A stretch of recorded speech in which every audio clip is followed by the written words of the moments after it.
Hello and welcome. It's so good to have you here. Before we start, I want to ask you something simple. Can you think of a smell that immediately takes you back somewhere? Freshly cut grass, maybe? A certain perfume? The smell of rain on hot pavement? Or the smell of food from a kitchen you loved? For me, it's the smell of old books. It instantly takes me to my grandfather's library. I can almost see the room again. I can almost hear the quiet. I can almost feel the heavy books in my hands. Smells, sounds, tastes, they're powerful.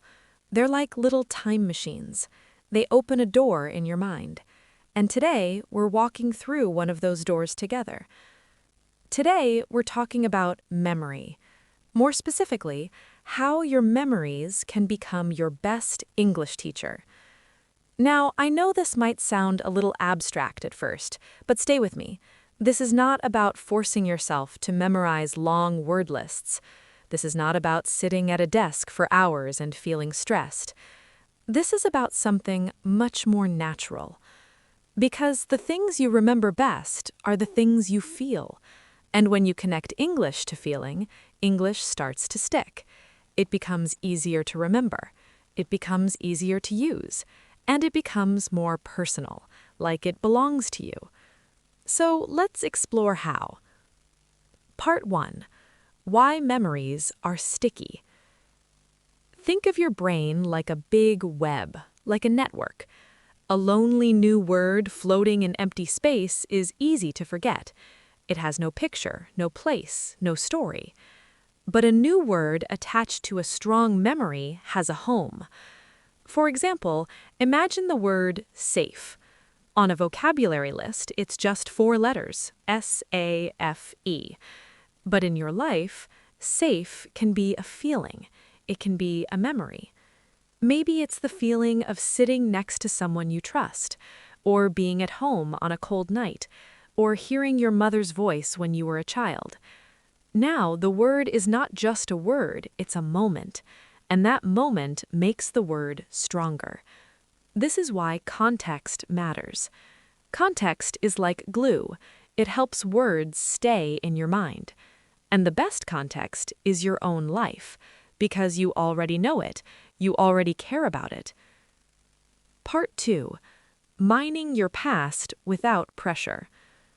So how do we use this? We start by mining our own past. Think of a first. Your first bicycle. Your first day at a new school. Your first day at a new job. Your first time trying a strange food. Your first time traveling alone. Your first time speaking English with a real person. These moments are vivid. They are already painted in your mind. You don't need to create a new memory. You only need to visit an old one with new language. Let's try it right now. I'll guide you. Close your eyes for just a moment, if you can, or just look at one point and relax your face. Think of a happy memory from childhood, a simple one, maybe a family trip, maybe a game you played with friends, maybe a birthday. Got it? Now, don't try to speak in perfect sentences, not now. Keep it simple. We're just collecting words. What did you see? Maybe bright blue sky, green field, a colorful kite, my father's smiling face, my friend's red shoes. What did you hear? Laughter, birds singing, music, the sound of the sea, people talking. What did you feel? Safe, excited, free, curious, happy. Just like that, you built a small, personal vocabulary set, and it's anchored to a real feeling. Now, the word free is not only a word, it's the feeling of running in that field. The word excited is not a definition, it's your heart beating fast before something fun. That connection is powerful. And the amazing part is you can do this again and again, with many memories. Part 3. A small story becomes a language lesson. Now, let's take one memory and make it into a tiny story.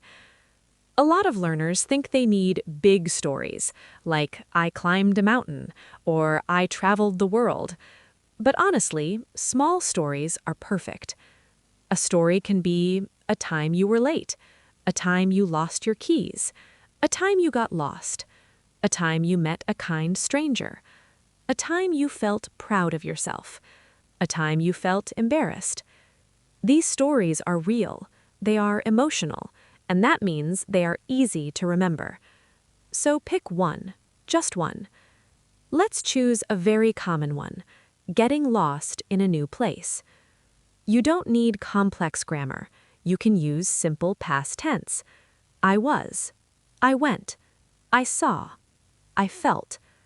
For example, I was at the train station. I was confused. I looked at my map. I didn't know what to do. Then a kind stranger helped me. She gave me directions. I found the right street. I felt relieved. That's it. Simple, clear, and very useful English. Now you own that story. And because you own the story, you own the words.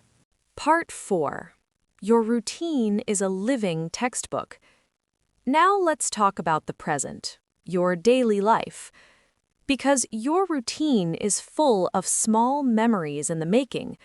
The coffee you drink in the morning, the walk you take, the bus you wait for, the podcast you listen to on your commute, the way the air feels when you open the window. These are rituals, and rituals are perfect for language learning because you repeat them often. Try this.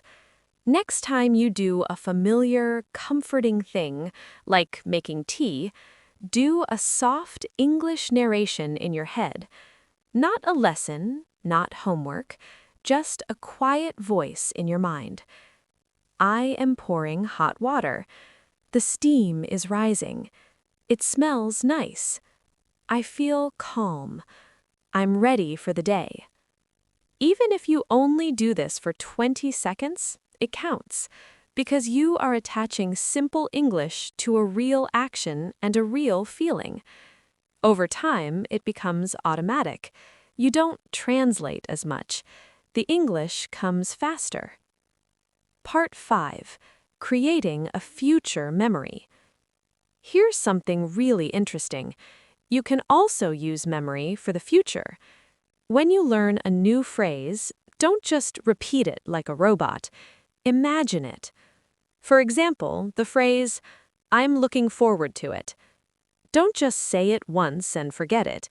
Close your eyes and imagine a real event next week.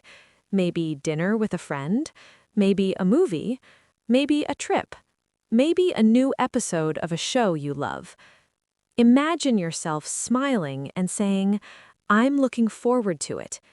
Feel that feeling, anticipation, excitement, happiness. Now you've made a future memory, and when the real moment comes, the phrase feels familiar. It feels ready. Part 6. English becomes part of your life. The goal here is to stop seeing English as a separate school subject, like maths or geography. English is not only something you study, English is something you use to describe your life. Your memories are not in your way. They are the path. They are the most engaging, personal, and effective textbook you will ever have because they belong to you. So this week, your invitation is simple.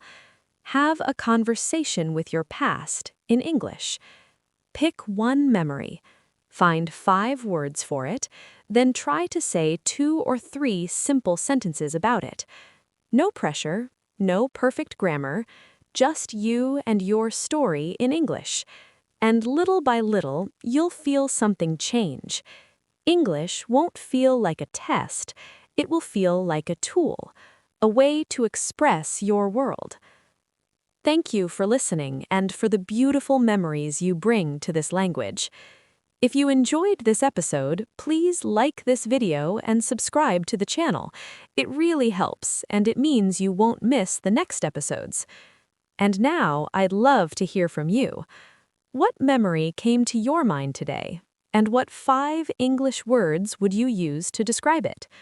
I'll see you next time.